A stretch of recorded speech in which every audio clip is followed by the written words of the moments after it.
Oh, I don't know what you're giant, whatever you are.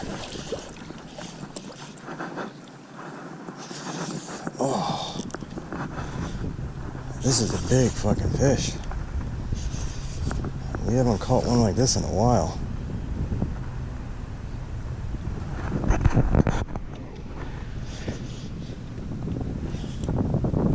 We're gonna have to jump the anchor, otherwise I'm gonna go down in that fast water. This fish isn't even coming up.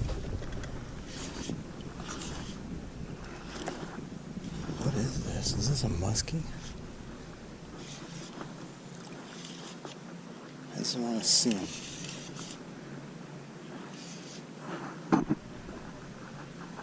I have absolutely no clue what this is, besides the assumptive huge smallmouth. Oh, he was a giant smallmouth.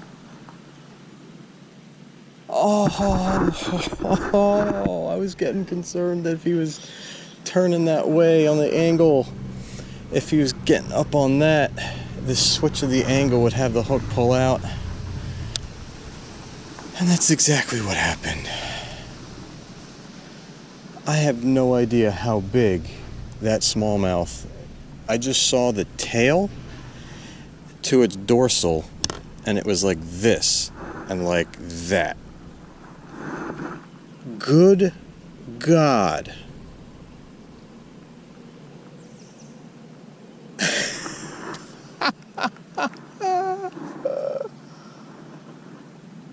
I need to take a breather.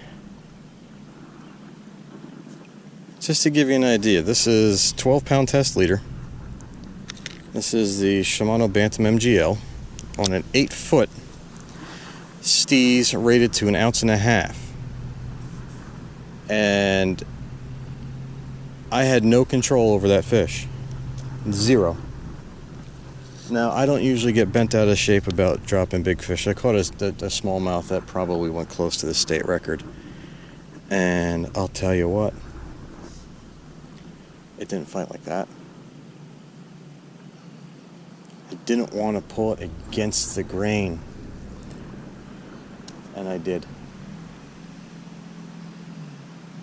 I was getting concerned that he wasn't going to turn. He was just in that holding pattern, in that easy current.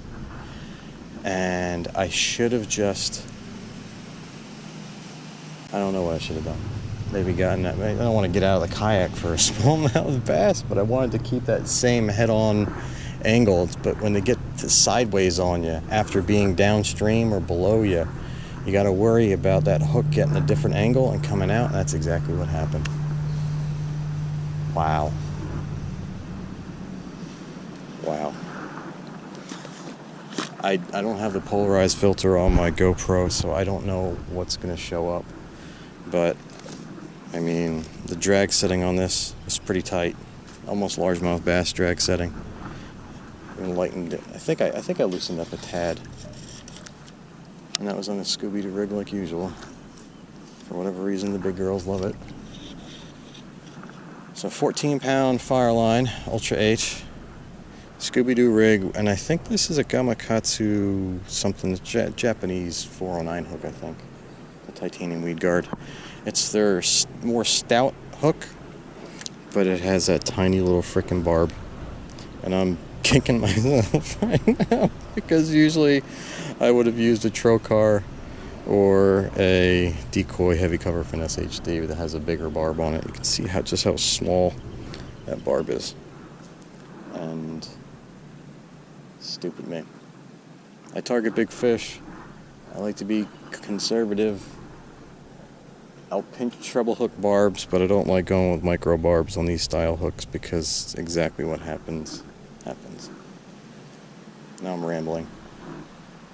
Can you tell that was a big fish?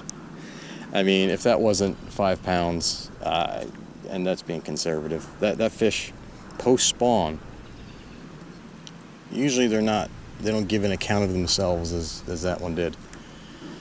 And being that I caught a 22 the other night that didn't do much of anything, and it was very lean. That was just the belly to the back of it was like that. Kind of like one of those Midwest reservoir fish. But, I don't know. Let's get back to it. And it's one.